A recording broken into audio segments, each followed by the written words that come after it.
Je m'appelle Klaas Feldman, je suis responsable de l'informatique chez la Deutsche Fintechnik. La Deutsche Fintechnik est le plus important prestataire de services pour éoliennes et nous couvrons un grand ensemble de fabricants. Nous couvrons l'ensemble du portefeuille de services pour les installations onshore et offshore. Pour l'offshore en particulier, il est très important pour nous que les ordres de service puissent être transmis rapidement de la turbine au client. Pour cela, nous avons besoin d'une documentation de déclaration de sinistre très précise et qualitative.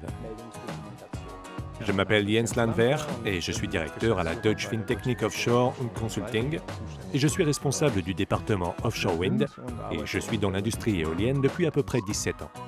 Pour nous, il est très important de pouvoir présenter aux clients ce que nous avons réalisé.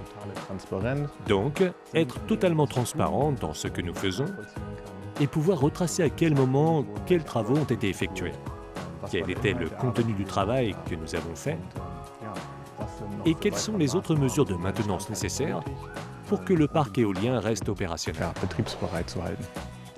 Pour cela, nous avons développé des modules de texte et des listes de contrôle pour la création des déclarations de sinistre qui doivent être créées pour chaque déclaration de sinistre. Ces informations sont très importantes et l'exigence de qualité élevée est ici de mise. Nous essayons également d'utiliser de bonnes périodes météorologiques ou la logistique existante dans le parc éolien, comme les bateaux, afin de pouvoir réparer les dégâts le plus rapidement possible.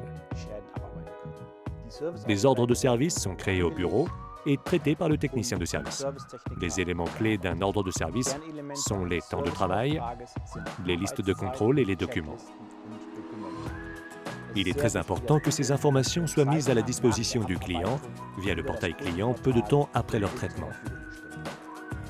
Le technicien de service de la Deutsche Fintechnik, en poste sur la turbine, s'appuie sur les listes de contrôle et les possibilités individuelles présentes sur place afin de traiter l'ordre de service. Il a la possibilité de prendre des photos, de rédiger des textes à partir de modules de texte qui lui ont été remis au préalable. Pendant l'exécution de ces activités, il documente déjà son travail.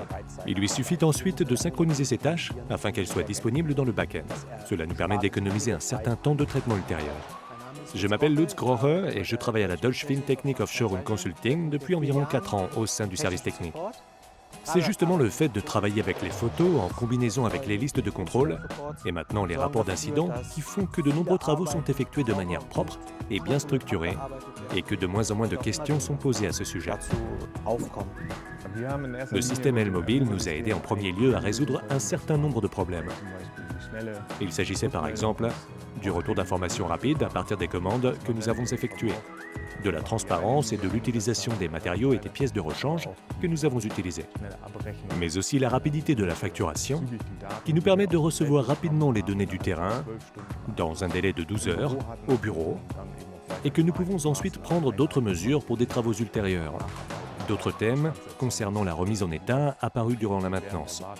C'est ce que nous avons pu résoudre principalement avec L-Mobile.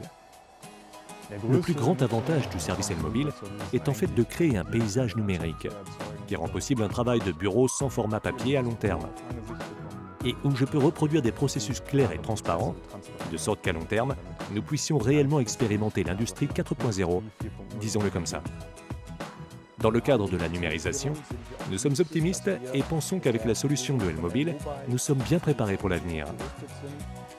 Nous commençons tout juste à introduire L-Mobile au sein des projets internationaux et dans nos unités internationales, et nous y avons jusqu'à présent un retour positif, et nous nous sentons armés pour l'avenir.